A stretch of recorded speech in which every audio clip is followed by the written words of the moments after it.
జై శ్రీరామ్ అండి. మేమైతే మొన్న అయోధ్య సెట్కి వెళ్ళామని చెప్పాం కదండి. అక్కడికి వెళ్తూ నేనైతే ప్రసాదం కింద గుగ్గుళ్ళు తీసుకెళ్ళానండి.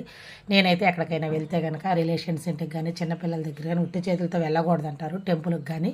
అంటే నాకు తెలిసింది అది, నేను అట్లాగే పాటిస్తాను. గొప్పల కోసం అయితే చెప్పుకోవట్లేదండి, వేరేలాగా అనుకోవద్దు. ఇంకా గుగ్గుళ్ళు అయితే అందరికైతే ప్రసాదంలాగా దేవుడి దగ్గర నైవేద్యం కింద చూపించి ప్రసాదం కింద పంచిపెట్టేశానండి. అక్కడైతే పంతులు అయితే ఎవ్వరు లేరు, అందరూ చక్కగా తీసుకున్నారు. అయ్యో ఇంకా ఎక్కువ తెచ్చుంటే బాగుండేమో అనుకున్నాను. మా వాళ్ళైతే ఒక పక్కన నన్ను ఎగతాళి చేస్తున్నారు, ఎక్కడికి వచ్చినా దీనికి ఈ పూజలు ఈ పురస్కారాలు ఈ ప్రసాదాలు పంచటమే అని చెప్పి పక్కకి వెళ్ళి అందరూ నవ్వుకుంటున్నారు. నేను మాత్రం ప్రసాదాలన్నీ పంచేసి కొంచెం అట్లా ఉంచుకొని నోట్లో వేసుకొని మేమైతే వచ్చామని. నా ఛానల్ నచ్చిన వాళ్ళు, కొత్త వాళ్ళైతే సబ్స్క్రైబ్ చేసుకోండి, ఒక లైక్ చేయండి, మంచి కామెంట్ చేయండి. నాకు తెలిసినట్టుగా నేను చేశానండి. మీలో ఎంతమంది ఇలా చేస్తారు కామెంట్ చేయండి. Okay friends.